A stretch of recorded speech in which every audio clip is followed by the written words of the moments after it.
भारी question mark हो गया कॉन्स्टिट्यूशनल कोर्टों में, और लोग कहने लगे हैं देश के वकील कि हाई कोर्ट और सुप्रीम कोर्ट में के ज्यादातर जजों के रीढ़ की हड्डी बहुत कमजोर हो गई है, वो रीढ़ की हड्डी सीधी नहीं है, संविधान के अनुरूप नहीं है, और वो काम नहीं हो पा रहा जो संविधान को उम्मीद है, देश की जनता को उम्मीद है। कहीं ना कहीं फेल्योर है, बिग फेल्योर है जुडिशरी का इस देश में इस वक्त। देश के पैसे से ही देश के खिलाफ साजिश रची जा रही है।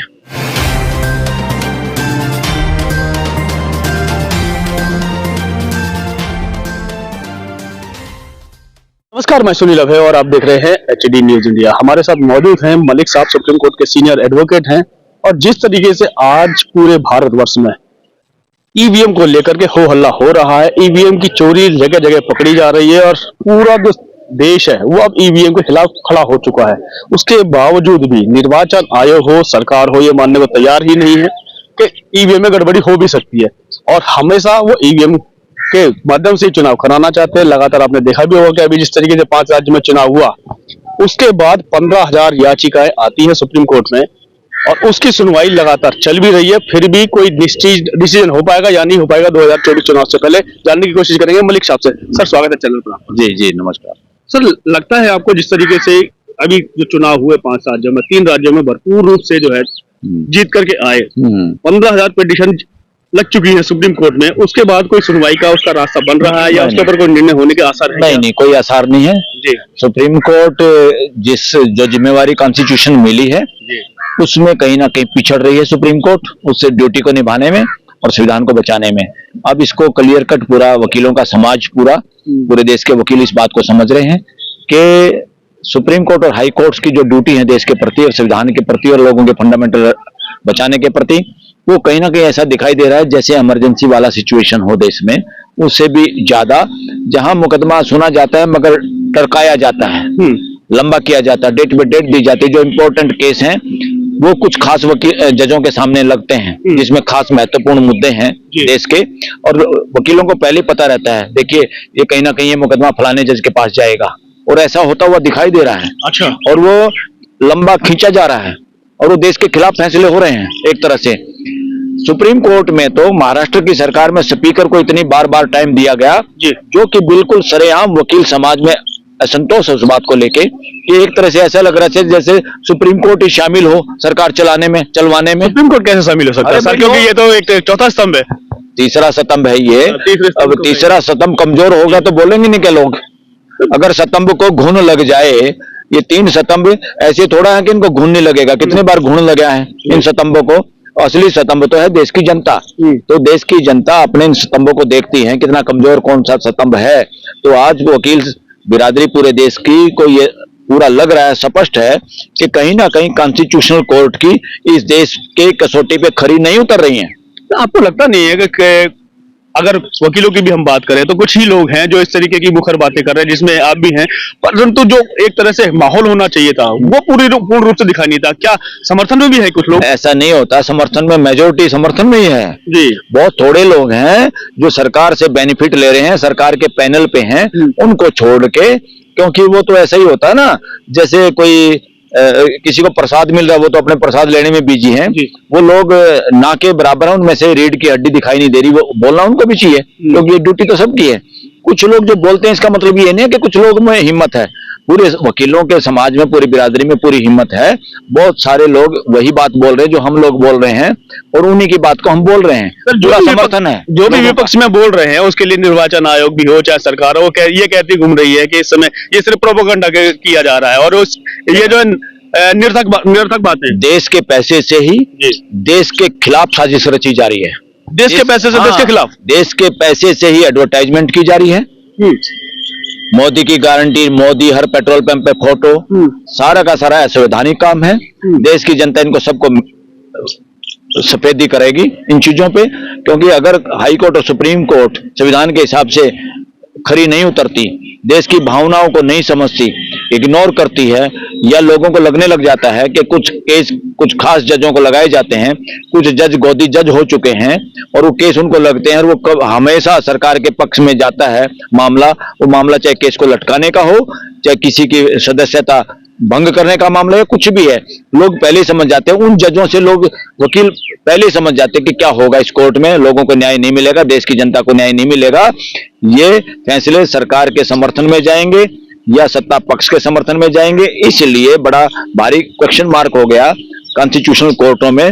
और लोग कहने लगे हैं, देश के वकील, कि हाई कोर्ट और सुप्रीम कोर्ट में के ज्यादातर जजों के रीढ़ की हड्डी बहुत कमजोर हो गई है, वो रीढ़ की हड्डी सीधी नहीं है, संविधान के अनुरूप नहीं है, और वो काम नहीं हो पा रहा जो संविधान को उम्मीद है, देश की जनता को उम्मीद है।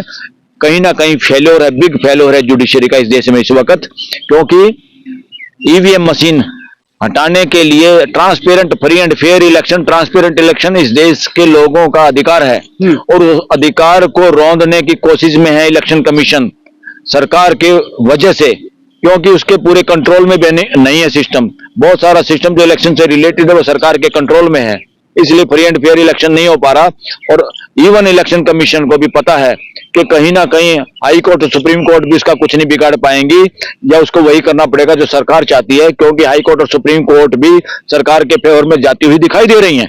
सर, एक समय आपने देखा होगा निर्वाचन आयोग टीएन शेषन साहब बने थे, जब एक नाम लेने वाले लोग बाग ये कहने लगे थे, पूरे देश के अंदर आवाज उठने लगी थी कि इनके जैसा निर्वाचन आयोग आज तक पैदा नहीं हुआ और आने वाले समय में भी नहीं होगा। तो ये वो बात खरी उतरती दिखाई दे रही है? कहीं खरी नहीं उतर रही। इलेक्शन कमीशन को भी देश जब भी जान पाया था टीएन शेषन की वजह से, इसलिए चरित्रवान लोग, रीढ़ की हड्डी वाले लोग जब इन जगह पे बैठते हैं तभी ये संस्थाएं और ये कुर्सियां मजबूत होती हैं और समाज का इन पे विश्वास बढ़ता है। नहीं तो ज्यादातर ऐसे रीढ़ विहीन लोगों का कब्जा है देश में, सभी स्तंभों में, चाहे वो सर एग्जीक्यूटिव में हो, चाहे पार्लियामेंट में हो, चाहे जुडिशरी में हो। मलिक साहब, आप बार बार एक बात कर रहे हैं कि रीढ़ की हड्डी कमजोर होती जा रही है, वो चाहे वो देश के आम लोग, जब 80 करोड़ जो लोगों को जो राशन दिया जा रहा है मुफ्त का, उनकी भी रीढ़ की कमजोरी हो गई, तो वो लड़ाई कैसे लड़ पाएंगे, जंग कैसे कर पाएंगे? इसलिए लोगों को ये समझना है कि 80 करोड़ लोगों को जो राशन मिल रहा है, या किसानों को कोई पैसे मिल रहे हैं, या कोई लाडली बहनों को पैसे मिल रहे हैं, वो किसी के बाप के पैसे नहीं, इस देश का पैसा है जो टैक्स के रूप में इसी के देश के लोगों ने दिया है। अगर कंपनियां टैक्स देती हैं तो उन कंपनियों में इस देश के मजदूर काम करते हैं, तभी वो कंपनियां टैक्स देने के काबिल होती हैं। वो किसी अडानी या किसी सेठ, धन्ना सेठ की वजह से टैक्स नहीं आता, वो टैक्स आता है इस देश के लोगों के पसीने की वजह से। और इस देश के लोगों का में पसीना, जो असली पसीना बहा रहा है, इस देश का किसान और इस देश का मजदूर है। ये किसी के बाप के पैसे नहीं, ये कोई खैरात नहीं है प्राइम मिनिस्टर की, ये सरकार की खैरात नहीं है। ये तो इसलिए है, जब घर में लोगों को रोटी भी नहीं मिलेंगी तो घर का सारा सामान जो दबाए बैठा है उसको जूते ना मारे ये देश, इसलिए मजबूरी में देना पड़ता है। और वो लोग कमजोर नहीं है, इस देश के मजदूर और किसानों में ही दम बचा है, और वही लोग इनकी खाट खड़ी करेंगे। जो ये लोगों को, जिनको सरकारी संस्थानों पे, सरकारी नौकरियों में, सरकारी संवैधानिक संस्थाओं पे जो कब्जा है ना, वो लोग हैं जो पसीना नहीं बहाते और देश पे कब्जा किए बैठे हैं। उनका इलाज तभी होगा जब ईवीएम हटेगी। ईवीएम से गड़बड़ करके इन लोगों को नार्को टेस्ट कराओ, इलेक्शन कमीशन का भी और इस देश के प्राइम मिनिस्टर का भी, गृह मंत्री का भी, पता चल जाएगा। ईवीएम के रिगार्डिंग इनका वो कराओ, नार्को टेस्ट, लाइट डिटेक्टर और मैपिंग, ब्रेन मैपिंग कराओ, पता चल जाएगा क्या षड्यंत्र है। और मैं कह रहा हूं उसका ब्रेन मैपिंग और डिटेक्टर टेस्ट सुप्रीम कोर्ट के जजों का भी करवाओ जो कॉलेजियम में है। आप बड़े आरोप लगा रहे हैं सर सभी चीजों पर, पता चल जाएगा ना ये लोग क्या हैं, क्या कर रहे हैं, ये संविधान के अनुसार इनके विचार भी हैं या नहीं है, ये संविधान के अनुसार काम कर भी रहे कि नहीं कर पा रहे। ये सारा का सारा वो हो गया कि आचरण कुछ, विचार कुछ, बहुत भेद है। सरकार से ही उम्मीद की जाती है कि वो संविधान जो कहता है, प्रियम्बल जो कहता है, उसी तरह की विचारधारा उस आदमी की हो जो प्राइम मिनिस्टर की पोस्ट पर बैठा है या मंत्री संतरी बनाए बैठे हैं। डेमोक्रेसी नाम नहीं बचा हुआ, लोग, देश के लोग कहने लगे डेमोक्रेसी नहीं है, ये जुगाड़ोक्रेसी है, ये डेमोक्रेसी है। डेमोक्रेसी पता है क्या होगा? बता दें। राक्षसों की का तंत्र, राक्षस को, मतलब सरकार जो चला रही है, राक्षसों का राज, राक्षसों का राज। इस समय सरकार को आप राक्षस कह रहे हैं? मैं सरकार को क्या, मैं क्या कह रहा हूँ, जिस हिसाब से काम हो रहा है और देश के लोग कह रहे हैं ये बात करते हैं राम राज्य की, राक्षस राज है। डेमोक्रेसी बोल रहे हैं लोग, वकील बोल रहे हैं डेमोक्रेसी है ये। तो फिर इसका आखिर सुधार क्या है और जनता कैसे विश्वास करेगी? जब आपने इसका सुधार एक ही है, जब सारे के सारे तीनों स्तंभ साजिश रच लें और सत्ता में बने रहें, जज बनने वाले जज बनते रहें, इलेक्शन कमीशन वाला इलेक्शन कमिश्नर बनता रहे, और लोग एमएलए एमपी की टिकट लेकर ईवीएम के सारे इलेक्शन जीतते रहे। जब सारा षड्यंत्र हो तीनों स्तंभों में, तो चौथे स्तंभ का काम है। चौथा स्तंभ तो टोटली देशद्रोही हो गए, इनके खिलाफ तो मुकदमे दर्ज होने चाहिए। ये देश की सही खबर नहीं दिखाते और ये देश के भांडगिरी कर रहे हैं सरकार की, इसलिए इन पर मुकदमे दर्ज होने चाहिए, इनके लाइसेंस रद्द होने चाहिए। और असली अब जब चारों स्तंभों का बेड़ा गर्क हो रहा है, तो पांचवा असली स्तंभ है इस देश की जनता। उनको खुद आके इनका सबका घेराव करना चाहिए, इनको सबको नंगा करना चाहिए और पूरे देश को इकट्ठा होके इतना प्रेशर बनाना चाहिए, या तो ये खुद छोड़ के भागे या वो ईवीएम हटे और अपनी वोटिंग के जरिए इनको भगाए। जैसे आप तीसरे स्तंभ को कमजोर करने की बात कर रहे हैं, रीढ़ की हड्डी की बात कर रहे हैं, लेकिन चंद्रचूड़ साहब जो कि इस समय हेड हैं, वो भी उन्होंने सरकार के खिलाफ कई सारे बयान भी दिए हैं, उनके निर्णय भी दिए हैं, उनको सराहा भी गया है। नहीं, कुछ ये भी तो हकीकत है। कुछ बयान नहीं दे रहे, हाथी के दांत खाने के और दिखाने के और। चंद्रचूड़ जी से जो उम्मीद थी देश को, वो सारी धराशायी हो गई है। चंद्रचूड़ जी उस जजमेंट में शामिल है जो लिखी गई और उसमें साइन नहीं करे गए, जो राम मंदिर वाली जजमेंट है। देश में के साथ धोखा हुआ है कि जजमेंट में शामिल थे ये, और क्या 5 जजों में से एक थे ये। और उसमें और आजकल बड़े जल्दी जल्दी इरिटेट हो रहे हैं, बड़ा क्रोध करते हैं। क्रोध आदमी को तभी आता है जब दिल में कुछ और हो, जबान पे कुछ और हो, आचरण में कुछ और हो। इसलिए दोगले आदमियों को हमेशा क्रोध ज्यादा आता है। तब आप जनता को आप क्या अपील करना चाहेंगे? 2024 का चुनाव क्योंकि नजदीक है और फिर से ईवीएम से ही चुनाव होने की बात चल रही है। जनता को हाथ जोड़ के अपील है पूरे वकील समाज की ओर से, मेरी ओर से भी, कि साथियों एक दूसरे से कंधा मिलाओ। असली सबके जो फंडामेंटल राइट हैं उसके आधार पे आपस में सिर जोड़ो और हैंड होल्डिंग करो, एक दूसरे का हाथ पकड़ो और पूरा प्रेशर बनाओ। इन संवैधानिक संस्थाओं का घेराव करो, इनको मजबूर करो, संविधान की ये पालना हो पाए, संविधान के अनुसार हाई कोर्ट और सुप्रीम कोर्ट फैसले कर पाए, संविधान के अनुसार देश का प्राइम मिनिस्टर काम कर सके, संविधान के अनुसार इस देश की पार्लियामेंट चल पाए, संविधान के अनुसार फ्री एंड फेयर इलेक्शन हो पाए और इलेक्शन कमीशन या किसी की बापोती ना बने ये देश। इसलिए सारे आपस में सिर जोड़ो, सारे छोटे मोटे भेद बुला के, जाति और रिलीजन के भेदभाव बुला के, पूरी 140 करोड़ देश के जो लोग हैं परिवार के हिस्सा, ये असली राम है। यही असली राज्य ही नहीं का है, किसी एक खागड़ का राज्य नहीं होगा इस देश में, ना था, ना है, ना होगा, और ना हमने उस रास्ते पे चलना।